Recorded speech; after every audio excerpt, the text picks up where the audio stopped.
amatenda amajivu ga Allah w'ekitiibwa awaniridde eggulu okutali nkondo yawula emisana n'ekiro nga mbonero okulaga obuyinza bwe. Musaba n'obuwombeefu asse ebyengera n'emirembe ku mubaka we Muhammadin sallallahu alaihi wasallam. Baganda bange ab'ebitiibwa ndi musanyufu okubanga ntudde mu maaso gammwe nga mbatunuulira nammwe nga muntunuulira. Mbeeko kyenjijukiza ku ddiini ya Allah nammwe mubeeko kye munjigako ku ddiini ya Allah. Biidhini tabaraka wa taala omusomo gwaffe tugenda kugujja mu dduwa Sheikhun Abdul Wahab Muhammad ibn Abdul Wahab rahimahullah gye yasoma ng'asabira bonna abagenda okunyweza enzikiriza eno Allah tabaraka wa taala abafuule mikwano gye. Nga seeka bwe yali atandika edduwa eno yagamba as'alullaha alkarima rabbul arshil azimi ayatawallaka fi dunya wal akhirah wa an yaj'alaka mubarakan aynama kunt wa an yaj'alaka mimman idha utiya shakhara wa idha taliya sabara wa idha adhinaba istaghfara. Edduwa eyo sheekha yagisomera buli omu yenna ayenywereza ku bigambo by'owekitiibwa Allah tabaraka wa taala n'omubaka we okubeera nga ofuukira ddala mukwano gw'owekitiibwa Allah tabaraka wa taala. N'agamba nti fa inna haulai thalatha, ebintu ebyo bisatu unwanu saada. Ebintu ebyo bisatu bw'obyekwatako ne bijja mu bulamu bwo gubeera muteeko gwa kwesiima. Edduwa eno njogedde mu Luwarabu okugizivunulamuko katono. Omubaka Sheikhun Muhammad ibn Abdul Wahab yasaba n'agamba nti as'alullah alkarim rabbul arshil azim, nsaba Allah ow'ekitiibwa rabbul arshil azim, omulezi wa namulondo y'ekitiibwa, ayatawallaka fi dunya wal akhirah, buli omu agenda okuwuliriza ebigambo bino n'ebigambo ebisoose n'ebinaddako nga biri mu ddiini ya Allah, amufuule mukwano gwe. Ogwo nno gwe gugenda okubeera omusomo gwaffe, ayatawallaka fi dunya wal akhirah, Allah akufuula ow'omukwano gwe kuno ku nsi ne ku nkomerero. N'agamba nti wayaj'alaka mubarakan aynama kunta, era akuteera omukisa wonna w'oba osiŋŋaaniddwa w'oba oli, akufuule wa mukisa. Nalwe tulijja nga tusisinkanya tola tugenda kusoma ku kigambo al-mubarak wa tabarrak, omuntu anoonya omukisa n'omuntu alina omukisa, nakyo tulikisoma olunaku olulala. N'agamba nti wa ayaj'alaka mimman idha utiya shakara, oyo aba afuuse mukwano gwa Allah, Allah gwafudde mukwano gwe ku nsi kuno. Ekisooka nti Allah amufuula wa mukisa wonna w'aba ali, era okubeera mukwano gw'owekitiibwa Allah tabaraka wa taala akufuula okuba nti bw'aba akuwadde idha utiya, bw'obanga oweereddwa shakara, weebaza Allah. Bw'obeera nga tolimu abo abeebaza Allah, gwe wejjeemu mu mikwano gy'owekitiibwa Allah, mukwano gw'owekitiibwa Allah asiima ekyo Allah kyaba amuwadde, kyaba amutuusizzaako. Ekyo oteekeddwa okukibeera. N'agamba nti wa idha ibtaliya, ate mukwano gwa Allah bw'abanga agezeseddwa n'ekigezo kyonna, swabara, agumiikiriza. Okugumiikiriza baddu ba Allah kwa mu ddiini Busiraamu, okugumiikiriza kwa kitendo mu bitendo by'omukkiriza byatateekeddwa kuleka oba okusuula. Okubeera mukwano gwa Allah tabaraka wa taala, omanya nti Allah bw'aba akuwadde otegeera butegeeze nti kyakubadde kivudde wa Allah tabaraka wa taala. Ate era bw'obanga ogezeseddwa mwana wattu omanya nti omusiiba guno tegulina gye guvudde okujjako Allah tabaraka wa taala yagumpandiikako era gubadde gulina okuntuukako.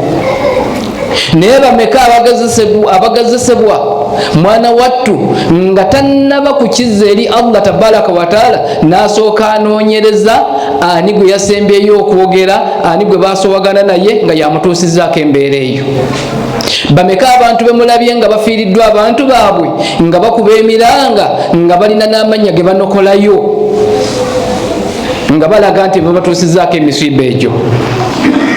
Kati nno n'agamba nti era mukwano gwa Allah ateekeddwa okuba wa idha adhnaba, kuba okubeera mukwano gwa Allah tekitegeeza nti tosobya. Omubaka Saafi yatugamba nti kullu ibn Adam khata, buli mwana Adamu yenna yatondebwa nga ateekeddwa okusobya. Kati tekitegeeza nti mukwano gwa Allah tasobya, naye mukwano gwa Allah bw'abanga asobezza ategeera nti ekimuleetedde okusobya okujeemera Allah ebadde shaitani, n'akola atya? Istaghfara, neyegayirira Allah amusonyiwe. N'olwekyo ebyo ebitende ebiri mu dduwa eyo bw'obanga obirina obanga osemberedde okubifuna, mwana wattu weekakaseeko okuba mukwano gw'owekitiibwa Allah. Bw'oba tobirina okyalina olugendo lunene okufuuka mukwano gw'ekitiibwa Allah tabaraka wa taala.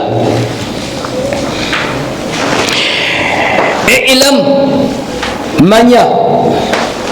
manya arshadaka Allahu litwaatihi, Allah tabaraka wa taala okutonda n'akuteeka mu nsi muno n'akuwa obulungamu abuwa oyo amusinza, amugondera, atamujeemera, atamugattako kintu kirala. Allah tabaraka wa taala n'akuwa obulungamu. arshadaka Allahu litwaatihi, Allah akulungamya buli muntu yenna agondera Allah tabaraka wa taala, n'amwawula n'akola ebyo byonna Allah tabaraka wa taala byayagala, ne yeesamba byonna Allah tabaraka wa taala byatayagala era ebimunyiza era byatamwa. Mwana wattu Allah tabaraka wa taala amutuusaako obulungamu.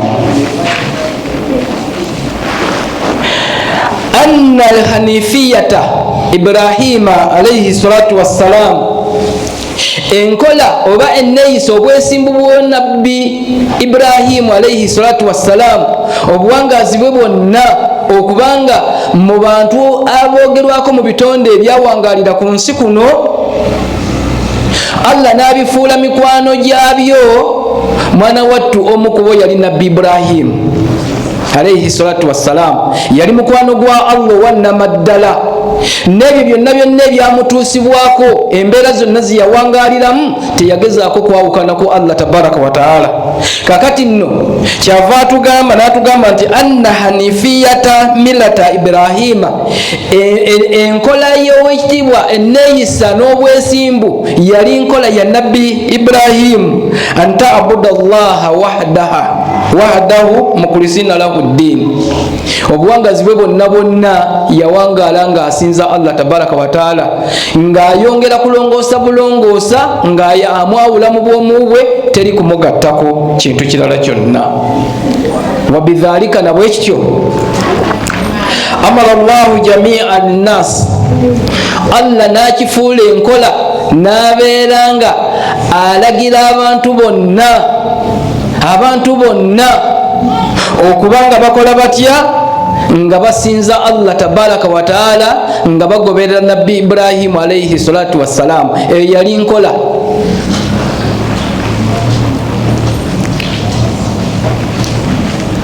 N'agamba nti wakhalakahum laha, era obwo bwe bubumbwa bw'okubeera nti Allah tabaraka wa taala atonda ekitonde ekiyitibwa muntu.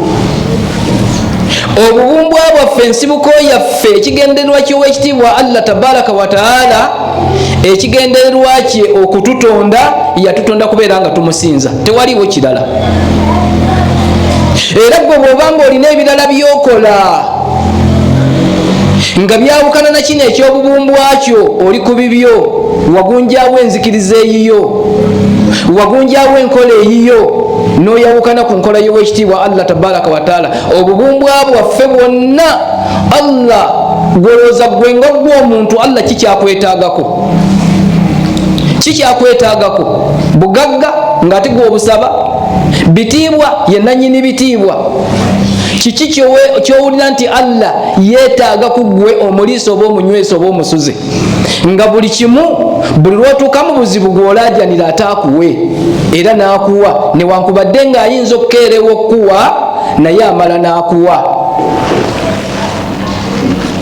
Kama qaala taala, ng'owekitiibwa Allah tabaraka wataala fi kitaabil aziz, mu kitabo kye ekyekitiibwa atugamba n'agamba nti wama khalaqtu ljinna wal insa illa liyabudun.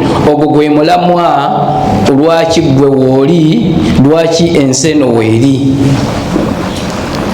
Wama khalaqtu ljinna wal insa, Allah tiyatonda magege n'abantu illa liyabudun, okujjako kumusinza. Kati bino ebisigadde byonna bye tujja tufuna ebyobufuzi ebitwawulayawula, Allah tabikuganyi kufuna bitiibwa byo, takuganyi kubeera minisita, takuganyi kubeera chairman w'elosi, takuganyi kubeera mu bitiibwa byonna byoba olina, takuganyi kubeera musuubuzi, naye madhalika ng'osoosezza kiri eky'okumusinza. Bw'omala okumusinza Allah asitula abaddwabo mu kumusinza mu madaala, buli omu n'amuwa ekitiibwa kyawulira nti kino wajja okutebenkerera, Allah n'akikuwa. Kyova olabanga abantu bwe tutambula waliwo abasukkulumu ku bannaabwe, si mu byanfuna, si mu neeyisa, si mu nzikiriza, si mu bitiibwa by'edduniya eno, era abantu baawukamu era tetusobola kwenkanankana. Fa idha arafta, bw'omala okutegeera ensibuko oyo lwaki Allah tabaraka wataala yakutonda, bw'omala okutegeera lwaki Allah tabaraka wataala yakutonda, era n'otegeera lwaki Allah alina bajjeewo gwe n'akulekawo, n'otagafuula magezi go, wabula n'otegeera nti Allah alina ensonga lwaki andeseewo ate fulani n'amugjawo. Okumanya Allah wa kitiibwa, asobola okugjawo abadde amusinze ennyo. Allah asobola okugjawo abadde awaayo, Allah asobola okugjawo abadde ayamba famire nga famire yonna kwetunuulidde kweyimiridde, Allah n'amugjawo. Mmwe kati ne mutandika okwensaasabaga, kale ani agenda otuyamba, tusigadde ku lwani, abadde atulabirira wuyo avuddewo, yabadde kitaffe, ne batandika Katonda onkubye omuggo, okaafuwala, okaafuwala. Wa idha btaliya, kyetwagambye nti mukwano gwa Allah bw'aba agezeseddwa, swabara, agumiikiriza. Naye agamba fa idha arafta anna Allaha khalaqaka liibadatihi, bw'omala okukitegeera n'okikakasa mu mutima gwo, ne kibeera nga kiyingidde mu birowoozo byo, mu mbeera zo zonna z'owangaalirako, okulyako n'okunywako, nebakayo n'ensiibayo, entambula yo zonna n'omala okukitegeera nti Allah yakutonda kumusinza, baddu ba Allah kyoba okola otya? Omusinze. N'agamba nti fa'alam, era manya, anna ibadata, ekiyitibwa okusinza kino, omuntu agenda najja okusaala naye nga si yazze okusaala. Gwe manya nti okusinza, kubayita okusinza si kuswala yokka, wabula ne mu busuubuzi mulimu ibaada, okusinza Allah. Mu bigambo byoyogera, emboozi zonyumya, toweerabira nti Allah waali, ebigambo byonna byoyogera ebiyita ku limi byo bibalibwa, kubanga Allah buli kitonde ekiyitibwa mu ntwala yakiteekako bamalayika babiri nga babitiibwa ate nga bawandiisi. Kati kitegeeza nti ebikolwa bye byonna gwe weebaka bo tebeebaka, gwe okoowa n'owummula bo tebakoowa. basigala nga bakola ekyo Allah tabaraka wa taala kyeyabalagira okukola. Kati towegayalirira mu buli kyonna kyokola manya mulimu okusinza. So tolowooza nti ojja kgenda weedibage gyotambulira yonna yonna mu makaago mu gyokolera ne mu bantu banno gyowangaalira obayise bubi ogambe kaŋŋende ensaale. Ekyo tekimala. Obuwangazi bwonna bwonna oteekeddwa kubanga osinza Allah mu mirimu gyokola. Oba oli musuubuzi, obusuubuzi bwe buteekemu okusinza Allah, tojja kuyingira mu haraamu. Bw'obanga oli munnabyabufuzi biteekemu okusinza Allah, omanye nti Allah yagaba obufuzi oleme kusuubiza abantu byotagenda bakolera. Ojja kuba osinzizza Allah. Buli kyonna kyogenda okukola, abaffe mukyala ali wano, manya engeri gyolabiriramu abantu bo, omwami wo n'abaana, ojja kuba osinzizza Allah tabaraka wa taala. Engeri gyoyisaamu abaana bano, gyobaguleedingamu bonna, notasukkulumya omu ku omu ku mulala, mwana wattu ojja kuba osinzizza Allah. Si nsonga mwana wo, si nsonga mwana wa muganda wo, oba kale mwana wa mujja olwo olulimi olusinga okutegeerekeka. Manya nti bw'omuyisa buwandiisizza obwo bw'oba oyisa oli, kubanga tomanyi riziki yaabwe Allah tabaraka wa taala yagirina efaanana etya. Oyinza okuba nga gwotulugunya ate nga bwe yajja okuyamba abaana bo. Kati agamba nti faalam, manya anna al ibadata, ekiyitibwa okusinza, la tusamma ibadatan, tekisobola kufuuka, tosobola kiyita kusinza illa maa tawhid, okusinza bwojjamu okwawula Allah teba ibada. Kyonna ekiyitibwa okusinza oteekeddwa okubeera nga mulimu okwawula Allah tabaraka wa taala, n'omwawula mu bwomu bwe nga tomugattako kintu kirala kyonna, ojja kuba osinzizza Allah tabaraka wa taala. Kama ng'era bwolaba anna salata, eyitibwa eswala, la tusamma salatan, tesobola kugiyita swala illa maa tahara. Eswala tesobola kufuuka swala n'obonoosaaleera akammeka nga toweetukuzizza mwana wattu teba swala, okujjako ng'omaze okwetukuza. Kati kitegeeza nti nga bwolaba nti omuntu yeekubiriza n'agenda yeetukuza n'afuna wudhu, asobole okuyimira mu maaso g'owekitiibwa Allah nga mutukuvu, nga ddala y'oyo asaanidde okuyimira mu maaso g'owekitiibwa Allah tabaraka wa taala. Nawe ekityo tawhidi gw'oteekeddwa okukulembeza bw'oba ng'oyagala ebisigadde byonna bituukirire, kubanga gwe mulamu ogwakuleesaawo ku nsi kuno gwe okubeerawo. Oba oli awo Allah alina obusobozi obutonde ebitonde ebirala ebitali ffe nga bikola ibada n'okutusinga, naye yabireka n'atonda ffe tusobole okusinza owekitiibwa Allah tabaraka wa taala. Nagamba fa idha dakhala shirku, senga idha dakhala shirku fi ibada, senga obeera nga mu kusinza Allah obadde musaaze oyingizaamu okugatta ku Allah, nga Sahaba Kasumba. Kasito oyingizaamu mu kusinza Allah n'oyingizaamu shiriki, newe kabanga kashiriki kokoze bw'olabanga akatono, ne bw'obanga okalaba nga ne mu kikonde kyo tekajjaamu. Ne bw'obanga olaba nga kashiriki kokoze mu katuli k'empiso tekajjaamu, katono nnyo. Mwana wattu fasadat, ako kashiriki akatono konoona tawhidi. Kati omuddu ateekeddwa okubanga ekigambo la ilaha illallah kyekiyitibwa tawhidi, mwana wattu okimanya, kubanga tawhidi yewaniridde eggulu n'ensi. Olaba tusomesebwa nti eggulu tekuli nkondo, teririna mpagi. Eggulu lirina empagi, eggulu lirina empagi, naye lwakuba gwe oba tozimanyi. Empagi z'eggulu ye la ilaha illallah. kasitotegeera ekigambo la ilaha illallah makulu gaakyo, empaji zaakyo n'emiteeko gyakyo, mwana wattu kyekiwaniridde eggulu n'ensi. Era Allah kwe yasinzira ku la ilaha illallah n'abeera ng'aliwanika mu bbanga, n'ayawula ensi ng'etudde ku mazzi, mwana wattu n'ateekamu ebitonde mu mitendera egy'enjawulo, mu buli kimu wekiri Allah yakiteeka ku lwa kigambo la ilaha illallah. Oyo tawhidi. Nagamba nti kali hadath nga bwolaba ekizuusi, ekizuusi ffenna ndowooza tukimanyi.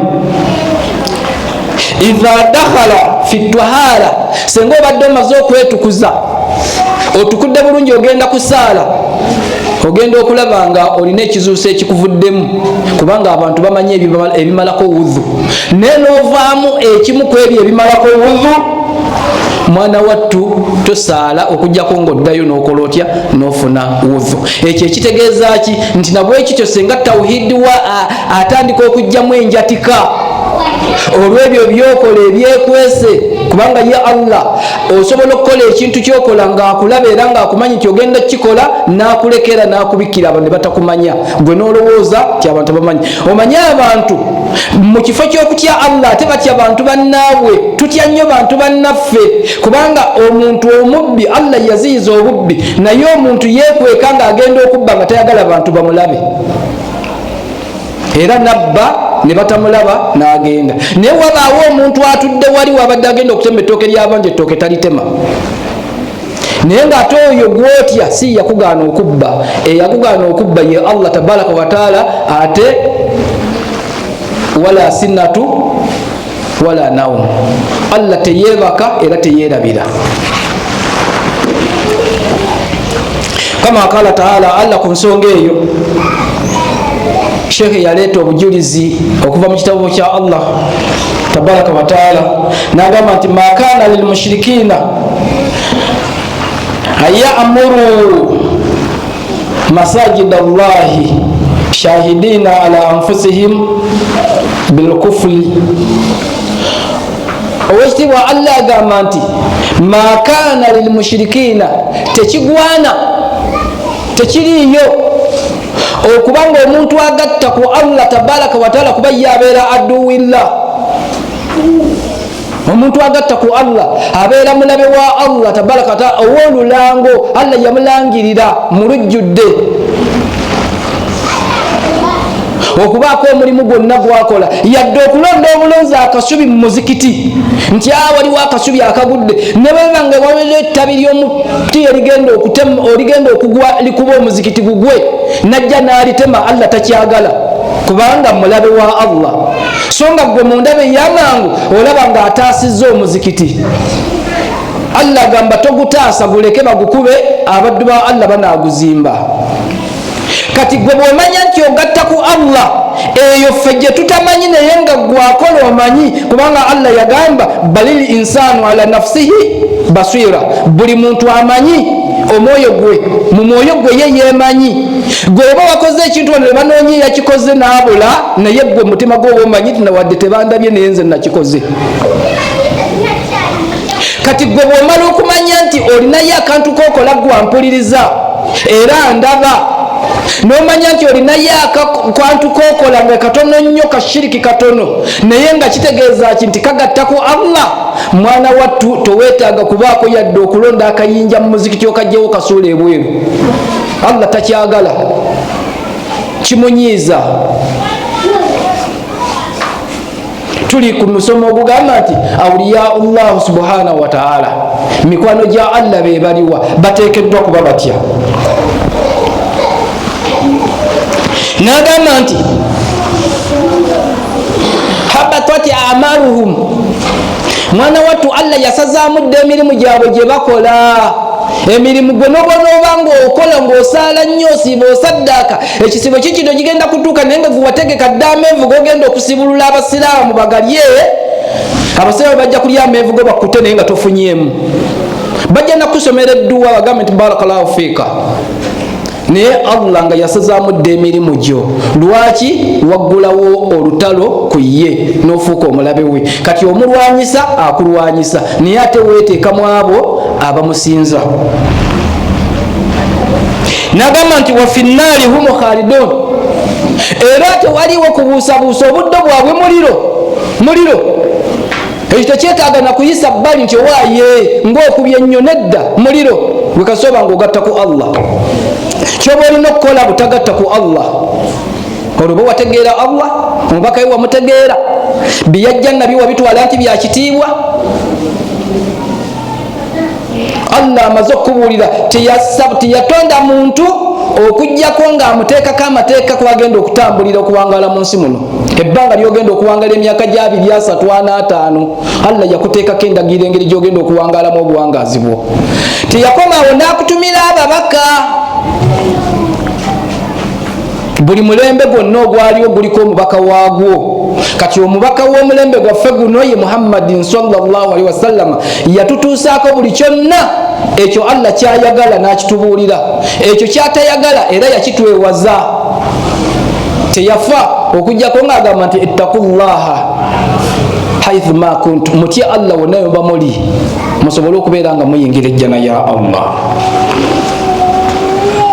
Fa idha arafta, bw'omala okutegeera nti anna shirika, timazima okugatta ku Allah tabaraka wa taala, idha kharata al-ibadata fasadaha, nti bw'omala okutegeera nti shiriki bw'ayingira mu ibada mu kutenza Allah, n'obanga obadde osinza Allah n'okola shiriki, ne bw'obanga gwe omunyomye n'omuyita omutono, mwana wattu n'omanya nti afsadaha, nti ibada efa, wa ahbatwa al-amal, mwana wattu n'omanya nti n'emirimu gyo gyonna Allah tabaraka wa taala agisazaamu nga teyeesise nti omuddu ng'akoze emirimu. Ova obuwangazi bwonna bwonna okuva lowooza emyaka 15 luwaggulibwawo ekitabo kyo, n'obeera ng'okola mirimu mirungi myerere nga mizito. Muyinza n'okuba nga mulimu n'okuzimba omuzikiti, muyinza n'okuba nga mulimu okulabira bamulekwa, naye n'omala ogendako ew'omusamize n'okkiriza byakulagudde n'obiteeka mu nkola, afsadaha, ibada efa, Allah n'asazaamu emirimu gyo gyonna n'agimalawo. Waswala sahibuhu, kati ebibi ebyoba okoze mwana wattu ne bikwata nnyini kubikola, gwe mina khalidina finnaali, ne bibeera nga bikuyingiza omuliro. Arafta, ekyo kimanye. Arafta, ekyo kimanye. Anna ahamma, ekyebbeeyi ekisingira ddala okuba ekyebbeeyi, ma alaika ma'arifatu dhalika, kwe kumanya biki ebyonoona enzikirizayo. Ekyebbeeyi kyolina okukola kwe kumanya biki ebyonoona enzikirizayo. Waliwo omumanyi omu yatta ebiseera bye, abantu kye bayita nti yatta ebiseera bye, n'asomesa omwana we, naye mu byamusomesa obudde bwonna bwe yamumala yamusomesa hadithi zonna, n'amukwasa hadithi ezisukka mu 10 n'ebikumi, n'amubuuza nti ozikutte? Nti nzikutte, zinsomere. N'azimusomera olwamala ozimusomera n'amugamba zonna hadithi ezo nga bw'ozikutte nfu. Seko kiwulidde ki nfu? N'amugamba byatusomesezza byonna bye bituufu. Kati ekitegeeza nti noonya, sooka onoonye biki ebinyiiza Allah tabaraka wa taala, byonna obiyige, obimanye kino na kino kinyiiza Allah, kikusibya. Deni bw'okimala ebisigadde omanya nti ebyo byonna Allah tabaraka wa taala abyagala. La'alla Allah, olw'ensonga nti Allah ayakulisaka min hadhihi shabaka, olw'ensonga nti Allah tabaraka wa taala akugjeeyo n'akulaga ashabaka, ekitimba. Shabaka kyekitimba shaitani kyekola ki? Kyetega okubuza abaddu ba Allah kati Allah nakikulaga gwe omanyi ebyo byonna Allah ebimunyiiza ebikujja mu busiraamu n'obiyiga mwana wattu kikwetaagisa oba webaze Allah nti Allah ayukhlisaka akujjeeyo akutaasizza okubeera nga togenda kukola ki ng'owonye emitego gya sitaani eyakolimirwa. wahiya ashiriku billah nga nekikulembera ye shiriki oba okugattako Allah alladhi qala ta'ala Allah tabaraka wa ta'ala nga tumaliriza ensonga eyo yagamba nti inna Allaha mazima omutonzi waffe Allah la yaghfiru an yushrika bihi tagenda kusonyiwa oyo yenna eyawangaala obuwangazi bwe nga amugattako. Enzivunula eyo mulimu abagivunula obubi nti Allah tasonyiwa omuntu amugattako. Nedda, ebbanga lyomala ng'okyassa omukka ng'omwoyo gwo tegunnatuuka mu ddooko olyo okyalina chance okuba ng'obadde ogatta ku Allah naye n'otegeera nti kyembadde nkola kibadde kikyamu Allah takyagala kimunyiiza akitamwa mwana wattu n'okivaako n'okola ekyo Allah kyayagala. Omulyango gukyali mu ggule otandika olwaleero okunoonya engeri gy'okolamu tawbatu nasiha ove ku ebyo ebinyiiza Allah okole Allah byakola ki byayagala. Yabudde agamba nti eyo aya weeri esomebwa nesi yakulamula kati inna Allaha la yaghfiru an yushrika bihi shay'a Allah tagenda kusonyiwa muntu eyawangaala ng'amugattako n'atuuka okufa ng'agattako Allah. Oyo gwe kasono wangala obuwangazi bwe okufa ne kukutuukako pa ng'omanya nti oyingidde mu muteko gwa aya eno kubanga tomanyi ddi lwofa. Kati tandika olwaleero okole tawuba ove ku byobaddeko obeere nga aya eyo ekusosola. Ekitundu ekyokubiri ekigamba nti wayaghfiru ma duna lidhalika liman yasha alisonyiwa omulala yenna eyakola ekintu ekirala kyonna bwali bayagadde. Tekitegeeza nti gwe okubba okwenda okulimba okutemerera ebyo Allah asobola okusonyiwa singa oba tomugasseeko naye awaliwo akakwakulizo mayasha bwali bayagadde kitegeeza nti nabyo tobikola naye nga amadhambi gonna manene naye nga eri gakulembera ye shiriki billah okugatta ku Allah amalala Allah asobola okubikkirira n'akusonyiwa ebbanga ly'owangaala nga tomugasseeko naye era bw'otandika okunoonyereza ani mubbi nga tagenda mu ssabo kufuna bukuumi, ani mwenzi nga talina ddagala limugaana nga bw'akwana omukazi teri kumugaana. Era ogenda okulaba nga abakola amadhambi gano amanene era shiriki gwe bakulembeza okubeera nga beenywereza muki mu madhambi ago. Kati kitegeeza nti amadhambi gano amanene kizibu okwawukana ne shiriki. Tegerekisa bulungi? Naam. Tuli ku musomo gwaffe ayatawallaka fi dunya wal akhirah, okubeera nga Allah akufuula mukwano gwe kuno ku nsi ne ku nkomerero. Baddu ba Allah ku nsi kuno kuliko abaddu abawangalira ku nsi kuno nga n'abalala kwebali nga Allah yabafuula mikwano gyabwe ku nsi kuno ate nga ne ku nkomerero bwe kigenda okuba. Kitegeeza nti ate waliwo gwafuula mukwano gwe ku nsi nga ku nkomerero teri. Ekyokulabirako biri bitonde byonna Allah bye yatonda abyagala. Yensonga lwaki omuliro yaguteekawo ku nkomerero. Lwaki? Nti Allah olw'okuba akufuula mukwano gwe kuno ku nsi naye nga ku nkomerero togenda kubeera mukwano gwe, kwe kubeera ng'okola amadhambi gonna n'akulekawo n'atakutta. Ate ne bakuyigga n'akubikkira n'akukweka ne batakukwata kubanga akwagala oli mukwano gwe. Naye kuno ku nsi akutaddeko obukuumi obw'enjawulo n'owona emisanvu gyonna naye nga ku nkomerero ogenda kubeera mu abo Allah be yanyiigira. Ate waliwo abantu Allah tabaraka wa taala ku nsi kuno nga yabateekako nga mikwano gye naye nga bawangalira mu bigezo naye nga ku nkomerero bagenda mu kubeera mu kwesiima.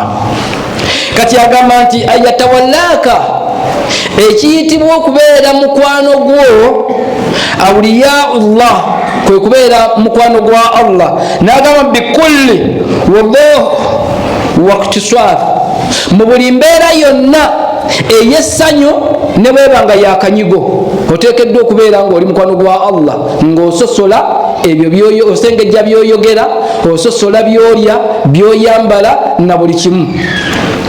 N'agamba nti mikwano gya Allah giyitibwa mikwano gya Allah hum ahlil imani wattaqwa, abo nno beba abajjuza imaani yaabwe, obukkiriza bwabwe ne bujjula mu bifuba byabwe, era ne batya ne Allah, ne batya Allah tabaraka wa taala. N'agamba nti darajat awliyaullah, amadaala g'emikwano gya Allah bihasbi al-a'mali al-qalbiyya, mwana wattu gye yawulidde n'emirimu gy'omutima. Omutima guno gwe mulina, omutima gwo gukulagira kukola ki? Kuba ogenda n'owulira oli nga woninga munne gundi gwe nva mu maaso nze nafadde omutima, ng'alaga nti omutima gwe mufu, gwe kyolaba ng'ekizibu okukola ye kyangu gyali akisobola okukikola. Bw'owuliranga omuntu nga yeewaana bw'atyo muviire, kubanga okufa kwo takulinaamu buzibu. Okukola obunanfuusi, kukolako obunanfuusi takirinaamu buzibu. Okulyamu olukwe takirinaamu buzibu. Okubanga omulimu gwokola ng'ayagala gukufe takirinaamu buzibu. Naye agamba nti bihasbi al-a'mali al-qalbiyya wa badaniya, mwana wattu omuntu okubeera mukwano gwa Allah ateekeddwa okubanga emirimu gyakola gikolebwa omutima bwe bukkiriza wa kalbi ne wa badaniya n'ebiyungo. Tegerekese bulungi, kubanga eswala ekolebwa ebintu bimeka? Bibiri. Okubanga enniya yo ekukakasa nti ogenda kusaala swala ate ne gw'osaalira yaani. Ekyokubiri, ebiyungo byo bino biri ku mubiri gwo okubanga bitambula tebiva mu swala. N'agamba nti darajatu emiteeko egyo egy'emirimu abantu abagenda okubeera mikwano gya Allah ku nsi bateekulwamu emiteeko esatu. Omuteeko ogusooka darajati zalimu linnafsi, tuli fenna baddu ba Allah, tuli fenna. Njagala muwulire emiteeko gya mikwano gya Allah. Naye okuba mukwano gwa Allah tekitegeeza nti gwe bw'oba obbye tokyali mukwano gwa Allah. Oli mukwano gwa Allah ebbanga lyobeera nga tomugaseeko. Kati mu miteeko gino agamba nti omuteeko ogusooka avalimu linnafsihi, be bantu abeeryazaamaanyi emyoyo gyabwe ng'ajja n'asaala n'asiiba n'asaddaaka, naye awamu n'ekyo nga talekaayo kulimba, awamu n'ekyo ng'obukumpanya atambula nabwo. Avalimu nafsi, oyo yeeryazaamaanya omwoyo gwe. N'agamba omuteeko ogwokubiri almuqtasidu, be bantu ababeera wakati. Omuntu abeera wakati yettagattika madhambi wabula akola birungi byereere ebyo ebiri mu Qur'an. N'agamba omuteeko ogwokusatu asabiku bil khairati, beba abalulunkana okukola emirimu emituufu, si mirungi wabula emituufu. Kuba si buli kirungi nti kiba kituufu, naye wabula buli kituufu kiba kirungi. N'agamba omuteeko ogusooka agamba avalimu linnafsi almu'minu ason, be bakkiriza obukkiriza obwo obubuna, era nakyo tujja kukiraba tukinyonnyole. N'agamba omuteeko ogwokubiri almuqtasidu, agamba nti yuhafidhu ala awamirillah, abo abamuqtasidu abawakati yuhafidhu beekuuma oba beekwata ala awamirillah ku mateeka g'owekitiibwa Allah tabaraka wa taala, wajitinabi maasiya, ne beesamba amadhambi. abo nabo miteeko gya Allah, muteeko gwa wakati. N'agamba omuteeko ogwokusatu asabiku bilkhairati, bebo abakulembeze ebirungi ebituufu nga birungi. N'agamba nti yaati binawafiru, bekwata nnyo ku sunna z'omubaka, balondoola nnyo omubaka kaki ke yakola ne bakekwatako era ne bakateeka mu nkola bwe baba nga bakalinako obusobozi. N'agamba nti ma'al faraid, n'ebyo ebyobwetteeka Allah tabaraka wataala byabalalikako. Naye bano bamukutasidu bo baagala nnyo okwekwata ku mateeka ga Allah gokka, sunna ne bazireka. Era ojja kusiŋŋaana omuntu nga olw'emmande n'olwokuna ye talusiiba, naye nga talusiiba lwakuba nti mulwadde wa lusaazi, naye ng'agamba nti asitteeko okusiiba nga ye alinda Ramadhaani, ng'alinda Ramadhaani kwe kusiiba kwe. Nga bwe yasiiba Ramadhaani y'omwaka ogujja asaba busabi Allah kumutuusa mu Ramadhaani eddaka agisiibe, naye nga wakati ibada ezo bw'asaala eswala subuhi dhuhuri asiri ez'ettaano n'azisaala, sunna tasaala. Abo bamukutasidu era tosobola kubajja mu busiraamu, baba balungi. Naye ate waliwo ba asabiku bilkhairat, abo abakulembeza okubeera nga banoonya buli kawaatwa konna, buli kalungi we kali ng'akakola. Bw'asaala eswala imma okubanga asoose sunna, n'asaala eswala ey'obwetteeka ate n'asembyayo sunna, n'asoma ku Qur'ani, n'akola n'ebirala, ye ebyo aba abinoonya. Bw'asiiba Ramadhaani amanya nti Ramadhaani temala, nina okwongerako ennaku 6, bwe ziggwako ng'addayo mu nnaku olw'emmande n'olwokuna ng'anoonya n'ennaku enjeru, azisiiba asabiku bilkhairat. Kati omumanyi ayitibwa Ibn Uthaymin rahimahullah ku nsonga eyi agamba nti mu kitabo kye oba mu nnamula ye eyitibwa fatawa muhimmati, fatawa gye yatuuma ey'ekitiibwa oba ey'ebbeeyi, eri ku peegi 83. Omuntu bw'anaaba nga agenze n'onoonya erinnya eryo n'ogenda ku Google, eyo fatawa ogifuna bagikuwa, era n'ogenda ddala ku peegi 83 bajja kukuleetera ddala ensonga eno gye njogerako. Agamba atya Ibn Uthaymin, agamba ku nsonga eyo, agamba man kana mu'minan takiyan lillahi waliyan, omuntu yenna akkiriza, omuntu yenna ayitibwa akkiriza, takiyan nga alina okutya mu mutima, ng'alina okutya mu mutima, kana lillahi waliyan, mwana wattu ekyo bw'abeera nga okubeera nga obukkiriza bwe bumuli ku ntobo ya mutima gwe kutya Allah tabaraka wataala kyekigendererwa kye, mwana wattu agamba kana lillahi waliyan, Allah amufuula mukwano gwe.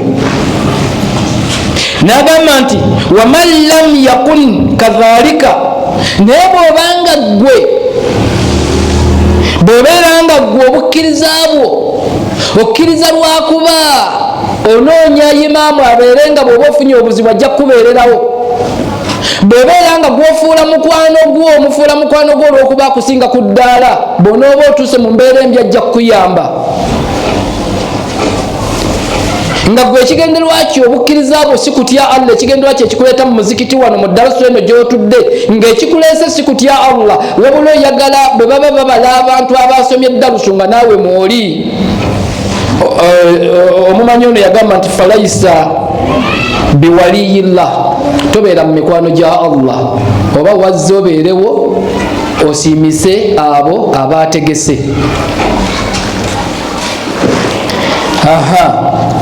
Nga tugenda okufundikira, agamba wa inkana ma'ahu ba'dhil iman wattaqwa,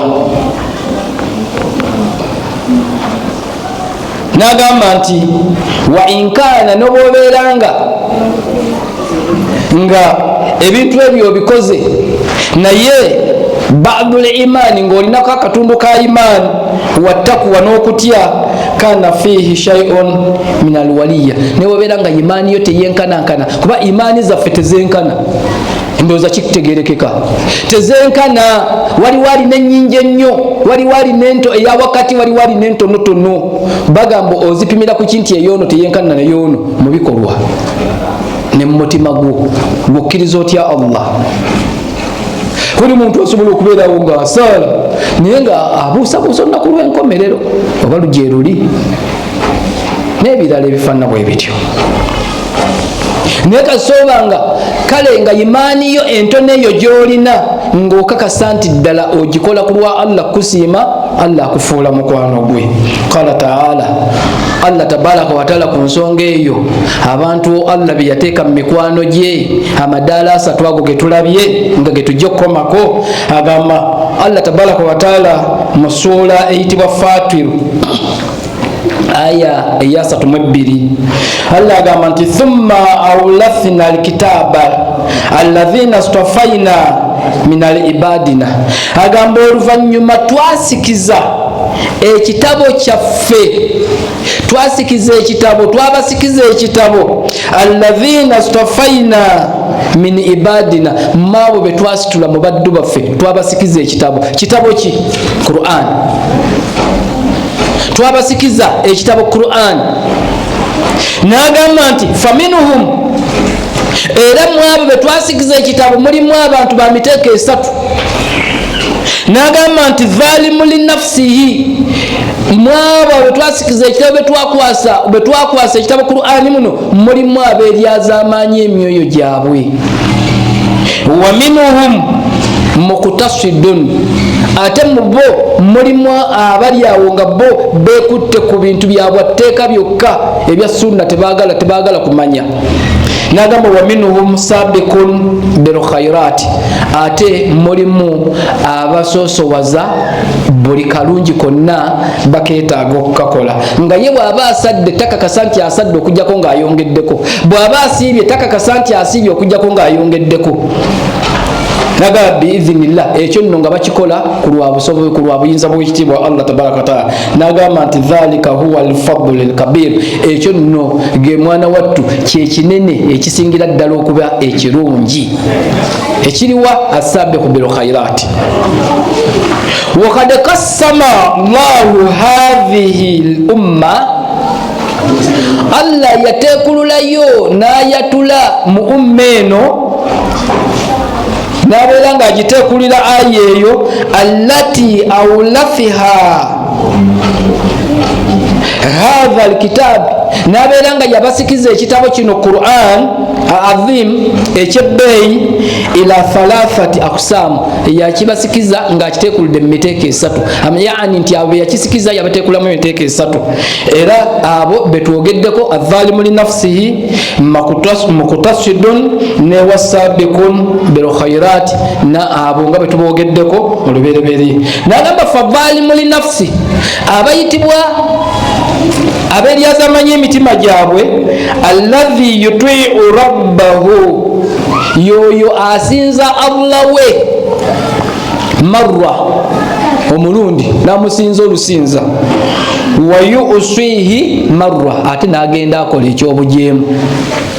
Naye nga ekyobujeemu ekyo takoze shiriki, kuba ye shiriki ye twamuteekuludde ne tumumala. Olugamba nti bw'omala okumutegeera nti shiriki muveeko. Kati wano omuntu asobola okukola okusinza Allah we n'afuluma omuzikiti n'agenda n'anyumya emboozi n'alimba, then ekyo bw'okivaako oyo asigala nga mukwano gwa Allah, kubanga azze n'ayimirizaawo esswala n'agisala nga ntuufu bulungi nnyo.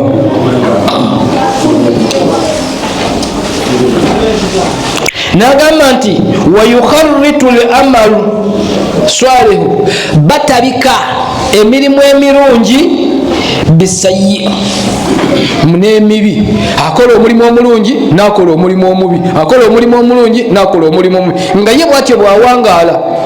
Omuntu abeeraawo nga tagatta ku Allah naye nga tasaala, naye nga musiraamu, naye nga ate omuntu bw'ava eri n'avuma obusiraamu alwana, naye nga tasaala, ng'ali ku mayirungi alya, naye gwegeza ogambe nti abasiraamu tebategeera, ojja kulaba ekikonde gye kiva. ng'alwana okuyimirizawo obusiraamu, teyagala muntu alumbagana busiraamu, naye nga tasaala. Era nga n'omala omugamba tugende mu shiriki abula n'okukutema. Allah abamanyi gye bali, era yamanyi wagenda okubateeka, kubanga yagamba nti omuntu alituuka mu maaso ga Allah nga tiyamugattako kintu kirala agenda mukola ki? Agenda musonyiwa bw'ali bakoze atya? Bw'ali bayagadde. Wabadaa bihi fil ayati, mwana wattu yakulembeza mu aya eyo, yakulembeza omuteeko ogwo gwa adh-dhalimu li nafsihi, yagukulembeza lwa nsonga li Allah yaknoto, abantu abasinga obungi mwe bakola ki? Mwe bagwa. N'agamba nti wa izhalan li fadlillah, mwana wattu bw'afuna ekirungi akyolesa eri Allah, era n'asiima, era abeerawo ng'agamba nti Allah tannangabirira, najja kungabirira. Naye ng'ate awamu n'ekyo tekimugaana kubba, bwe kimulema okufuna nga akifunye mu makubo matuufu akibba, naye nga kyeyeewala kwe kugatta ku Allah. N'agamba nti wa liannahum aktharu ahli janna, ekikwewuunyisa mwana wattu be bagenda okusinga okubeera mu jjana. Ekikwewuunyisa abantu abali wakati w'ebirungi n'ebibi be bagenda okusinga okukola ki? Okuyingira ejjana. Lwaki? Anti kyekyateekesaawo okubalibwa, babale emirimu gye, bwe giba nga gizitoye asooka abonerezebwa olwabino ebibi bwe bimuggwako. Allah nga walaba mu ggwanga wano eryaffe duniya wiya tulina seeka ozza omusango ne bakusiba, bwe bamala okukusiba ekiseera omulamuzi kyakusalidde nti myaka 3, myezi 3, 5, 10 ne bakuta, n'olya butaala n'oba nga tokyavunaanibwa. Kati ekyo bakikoppa wano nti Allah agenda kuddira omuddu bw'abanga tiyamugattako kintu kirala kyonna, amusibe naye nga ekkomera lya Allah muliro jahannam, amusuule mu kkomera, amusibe emyaka oba ennaku zaali bayagadde, bw'alimala alagire agambe nti oyo mumugye eyo mumunyike mumuguwoguzaamu obulamu, baddewo batinte bayingire ejjana. Kati abasinga obungi bagenda kusooka kuyingirako mu muliro, deni oluvannyuma bakole ki? Baveeyo bayingire mu jjana. Kati eno ye aya ya dhalimu nafsi. Bitegerekese bulungi? Bitegerekese? Aha.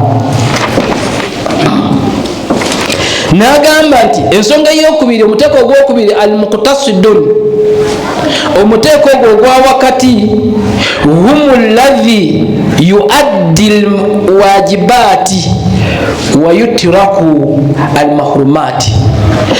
Abo omuteeko ogwo gwitwa muqtasidi ogwa wakati, yuaddi alwajibati, bo bakola byabwateeka ebibakakatako okukola, wayutirak, buli kyonna kyonna ekitabakakatako bakireka, naye mu byonna ebibaleka ebiri haramu tebabikola. Bakola ebiri wajibaati, ebiri haramu tebabikola. Ojja musiŋŋaana tayenda, ojja musiŋŋaana tabba, ojja musiŋŋaana talimba, naye nga asaala, asiiba, asaddaaka, naye nga tasaala sunna. Ogwe muteeko ogwokusatu, ogwokubiri. Kati omuteeko ogusembayo gwe njagala tukomeko, asabikuna bil khairat, agamba nti huwa alladhi, bebo yuaddi alwajibati,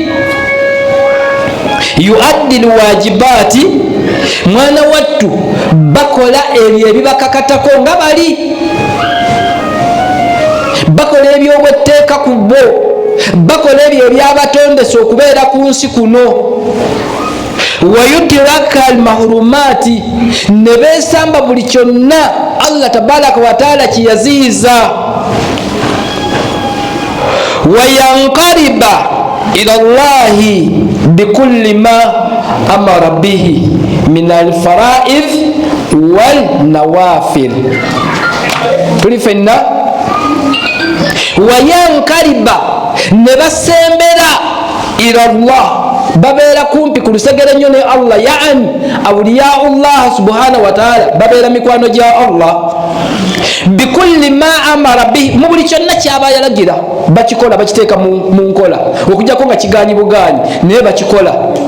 nga bwobeerawo naye nti Allah yalagira okusiiba mu butuufu weesunga okusiiba naye olwaleero enkya balangidde tugenda kusiiba Allah nakuleetera obulwadde kakananga omwezi togusiibye naye nga buli kimu wabadde okyetegekedde okusiiba naye kyolinako obusobozi kyebalinako obusobozi bakikola nga Allah yakiragira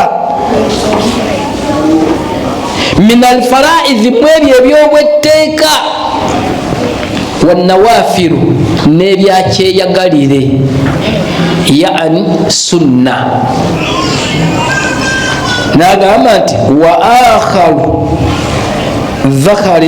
dhihirihi fi ruayati mwana wattu Allah bwe yali amenya ogwo muteeko yagusembyayo bwe yali nga atuwa aya eyo li Allah olw'ensonga yuajibu bi amalihi mwana wattu benyweza nnyo ku emirimu gyabwe ne gibeera mizito buli kaseera babeera beeraliikirira akoze omulimu ne takakasa oba Allah agusiimye abeera kwegamba aba ayagala ayongereko bwakola alabanga atakoze aba ayagala ayongereko kyova olaba mu aya mugundi mu hadithi ezinyonnyola okusiiba baswahaba bwe bamalangako ekisiibo bamalanga omwaka baguteekulangamu emiteeko ebiri nga basaba Allah tabaraka wataala emyezi 6 Allah akkiriza okusiiba kwabwe emyezi 6 bwe jaggwagako nga basaba Allah kusiiba emyezi 6 jaddangako nga basaba Allah abasisinkanye omwezi omulala bagusiibe asabiku bil khairat banoonya birungi ku birungi birungi ku birungi wali annahu olw'ensonga awla nnasi bidukhuli ljannati allati dhakharaha biabdihi liannahu awla nnasi be bantu abeyawulidde abenjawulo omuteeko ogwenjawulo gweyawulidde gwokka bidukhuli ljannati allati dhakharaha ba'daha gwe yayogeddeko oluvannyuma lwagiri emiteeko egyasoose n'abeera nga agunnyonnyola lwaki yagusembezaayo olw'obukulu abo nno beebo bebaliwa bebogenda okusiŋŋaana hadithi y'owekitiibwa nabbi Muhammad salama eva ku Ibn Abbas bwe yayogera agamba nti hakku bagamba batya nti abantu abakakatibwako ejjana abagenda ogiyingira nga tebabaliddwa hakku dakhala lijanna bigayiri hisaabi abagenda okuyingira ejjana nga tebabaliddwa bo oluba okutuukawo bati tebagenda nakutawaana enzigi nga zeggula zokka nga Allah agamba muyingire mu mulyango gwonna gwe mwagala abo Allah yaboogerako nti edkhuluha bisalaam muyingire mu mirembe abo bagenda kubeera basabiqu bil khairat werwaneko nange nerwaneko at least tubeeremu ogwo omuteeko buli omu yandibadde ogwo gwalwanirira okubeerako kale bwe gukulema kale obeere mu gwa wakati bwe gukulema olwogenda kubeera mu guli ogusooka nagamba nti wa akthar ahli ljannati abagenda okusinga okubeera mu jjana abangi adhalimuna li anfusihim bebo abasinga okulyaza amaanya emyoyo gyabwe kubanga bagenda kuyingira ejjana bebo omubaka sasi bwe yayogerako n'agamba nti ejjana eno egenda kuyingirwamu lwa kusaasira kwa Allah ebbanga olyomala nga tomugaseeko olimu abo Allah bagenda okuyingiza ejjana nga akusaasidde wabula si mirimu ng'oyinza okuba nga ebibi byewakolanga bingi naye nga kiwamukolera butamugattako Allah n'agamba nti omuddu ono embeera gye yawangaaliramu emirimu gye yalinga akola n'abantu be yawangaaliramu baali babi naye olaba teyangattako ebisigadde mbimusonyiye ayingire ejjana nagamba nti wa akallahum ate omuteeko ogusembayo okubaamu abantu abatono nga bagenda okuyingira ejjana asabikuuna beebo abanoonyanga ebirungi beebo omuteeko gwe tusembezaayo n'olwekyo baddu ba Allah nkakasa bulungi nti seeka tewampimidde budde bwe nnina kumala naye nkakasa nga bwensukkako awo biyinza okwononeka. Kibi okubanga betutatandise nabo muweze temumanyi we twatandikidde, naye insha Allah omusomo nagufuna ku butambi kubanga abamaaso amawanvu bo bagukoze eki bagufunye. Then betwatandise nabo nsaba Allah tabaraka wa taala abafuule mikwano gya Allah, mubeere nga mululunkana. Okubeera mukwano gwa Allah oteekeddwa okubanga olina omululu mu kutya Allah. Yensonga lwaki mwakedde mu darusu wano kululunkana. Era bw'olaba okeereye omanya nti oba oli awo okyali walako, ebya Allah obisembyayo busembya, toyagala bikulembeza. Naye omuntu asoosowaza ebya Allah nga mu bulamu bwe bwonna bwonna asoosowazaamu Allah tabaraka taala nga gwakulembeza n'omubaka we, oyo automatically abeera mukwano gwa Allah.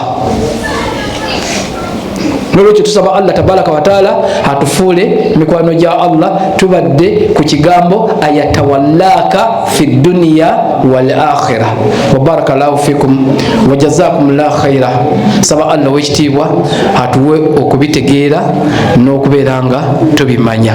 Subhanaka Allahumma bihamdika nashhadu an la ilaha illa anta wastaghfiruka wa atubu ilaik.